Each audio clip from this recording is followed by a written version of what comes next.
CCTV ফুটেজে ধরা পড়ল অগ্নিকাণ্ডের আগে এক সন্দেহজনক যুবকের পদচারণা। পঞ্চম তলায় উঠে বন্ধ করে দেয় সিসিটিভি। পরিকল্পিত এই নাশকতার তদন্ত দাবি করছে কর্তৃপক্ষ। পুলিশ বলছে ওই যুবককে গ্রেফতারে চলছে চেষ্টা।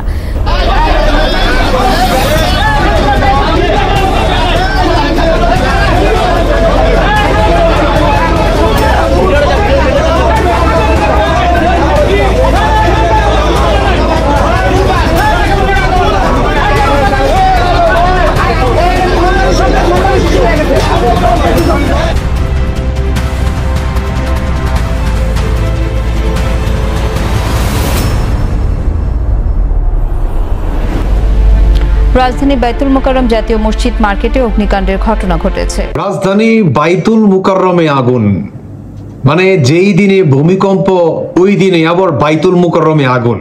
এই আগুনগুলো লাগাইতেছে কারা? এই আগুনগুলা কারা লাগাইতেছে জানেন না? কারা লাগাইতেছে? সমন্বয়করা। একটা সিসিটিভি ফুটেজ আপনার ফাঁস হয়েছে, কিন্তু এখন পর্যন্ত এটা প্রকাশ করেনি।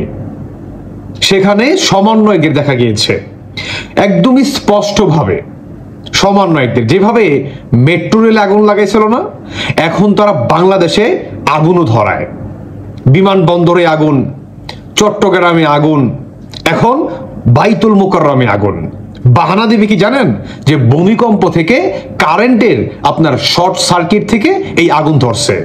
কারণ বাংলাদেশে এই পর্যন্ত যত কয়টা অগ্নিকাণ্ডর ঘটনা ঘটছে সবকটার ব্যাখ্যা কিন্তু আপনার এই শর্ট সার্কিট থেকে আসছে, তাই না? আর কত ম্যাটোক্লস ডিজাইন সাজাবে? আমি জোরালো ভাবে বলতেছি, যেহেতু কয়টা সমন্বয়ক আছে আপনার নাহিদ থেকে শুরু কইরা ইভেন আসিফ ভুইয়া থেকে শুরু কইরা সব কয়টাকে গ্রেফতার করেন। গ্রেফতার করলেই ভালোভাবে বুঝে যাবেন বাইতুল মুকাররমের যে মার্কেট আছে সেখানে তীব্র আগুন। একে একে সব জায়গায় আগুন ধরাই দিচ্ছে।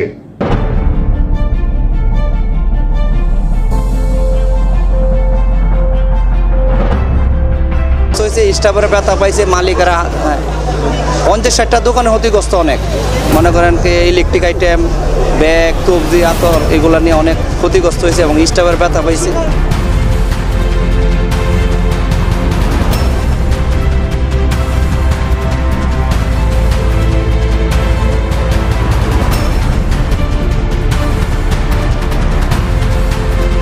সমন্বয়করা। কারণ কি জানেন?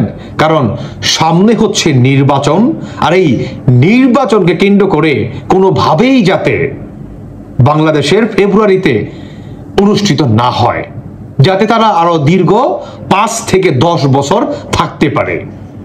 এত ম্যাটোক্লস ডিজাইন কেন? বাংলার মানুষ কি এখন পর্যন্ত চুপ পড়ে থাকবে? কেউ কি কোনো প্রতিবাদ করবে না এদের এগেনস্টে? আর কত আর কত? নাকি আপনাদের বিশ্বাস হচ্ছে না? মেট্রো রেলে আগুন দিছিল কারা? সমন্বয়করা। সমন্বয়ক হাসিবুলের বক্তব্যতে শুনেন নাই? এনটিভিতে একটা সাক্ষাৎকারে বলেছিল যে আমরা যদি পুলিশ গণহত্যা না করতাম, আমরা যদি মেট্রো রেলকে না পড়াইতাম, তাহলে এই সরকার বা আমাদের এই বিজয়টি এত ইজিলি হতো না। কাজেই আমাদের এই কাজগুলো করতে হয়েছে। কি কাজ করছে? তারা পুলিশকে ব্যাপকভাবে মব করে আপনার কি বলে একদম জ্বালায় পড়ে দিছে, হত্যা করছে। বাংলাদেশের বড় বড় জায়গায় মনে করেন তারা অগ্নিকাণ্ড ঘটাইছে, মেট্রো রেলে আগুন দিছে, মানে দেশটারে অলমোস্ট প্রায় 90% জ্বালায় পুরা ধ্বংস করে শেষ করে দিছে। আর এটাই হচ্ছে তাদের স্বাধীন এবং তাদের বিজয়। এই বিজয় আর কতদিন থাকবে? বাংলার জনগণ কি বুঝবে না? সিসিটিভি ফুটেজ ফাঁস হচ্ছে সমন্বয়কদের, তারা নিজেরা আগুন দিচ্ছে, তারপরেও কি নাম হবে শর্ট সার্কিট? বাংলাদেশে কি শুধু শর্ট সার্কিট থেকেই আগুন লাগে? হ্যাঁ, মেট্রো রেলও শর্ট সার্কিট থেকে আগুন লাগছে। হ্যাঁ, আওয়ামী লীগ লাগাইছে সেটা। আর কত? বাংলাদেশ সেনাবাহিনীকে এদেরকে গ্রেফতার করবে না? এত এত এভিডেন্স থাকার পরে সেনাবাহিনী কি কোনো উদ্যোগ নিবে না? হ্যাঁ, পররাষ্ট্র উপদেষ্টা বা আপনার স্বরাষ্ট্র উপদেষ্টা মন্ত্রণালয় তারা সকলেই তো বলতেছে যে আমাদেরকে এভিডেন্স দেখান, আমরা সাথে সাথে পদক্ষেপ নিব।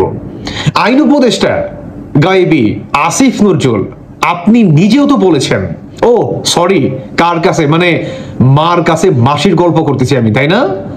আপনারা সবই জানেন বাংলার মাটি থেকে আপনাদের বিচার হবে না? অবশ্যই হবে, আপনাদের প্রত্যেকটার বিচার হবে। মসজিদের মতো একটা জায়গায় যদি আপনারা আগুন লাগান, আপনারা কতটা নিচু স্তরে চলে গেছেন সেটা আসলে ভাষায় প্রকাশ করার মতো না। কারণ এই সরকার শুরু থেকেই ম্যাটোক্লস ডিজাইন, মব ভায়োলেন্স, আপনার অগ্নিকাণ্ড ঘটনা, সেটাকে শর্ট সার্কিট দিয়ে শেষ করে দেওয়া, কোনো তদন্ত কমিশন আপনার গঠিত না করা, সমস্ত কিছুই এই সরকারের উপরে জায়েজ রয়েছে, তাই না? কিচ্ছু বলার নাই আসলে। তবে দেখা যাক, সিসিটিভি ফুটেজ সবকিছুই তো এভিডেন্স দেখা গিয়েছে। এখন এদেরকে, এই কুলাঙ্গার সন্ত্রাসী জঙ্গিবাদীদের গ্রেফতার করে কিনা। বাংলাদেশে গজব নেমে আসছে, গজব। এই সুদখুর বা সুদি, এদের যত কয়টা এজেন্ডা আছে না, আমাদের বাংলাদেশের জাতির জন্য গজব, এরা গজব। কাজেই এই গজব থেকে মুক্তি পেতে হলে অবশ্যই অবশ্যই আমি বলবো ৭১-এর হাতিয়ার হাতে তুলো আরেকবার, তাহলেই এই সুদী মহাজন জঙ্গিবাদীদের হাত থেকে দেশটা মুক্ত পাবে, জাতি মুক্ত পাবে। দর্শক বন্ধুরা, আপনারা কি ভাবছেন অবশ্যই জানিয়ে যাবেন। ভালো থাকুন সবাই। আল্লাহ হাফেজ, আসসালামু আলাইকুম।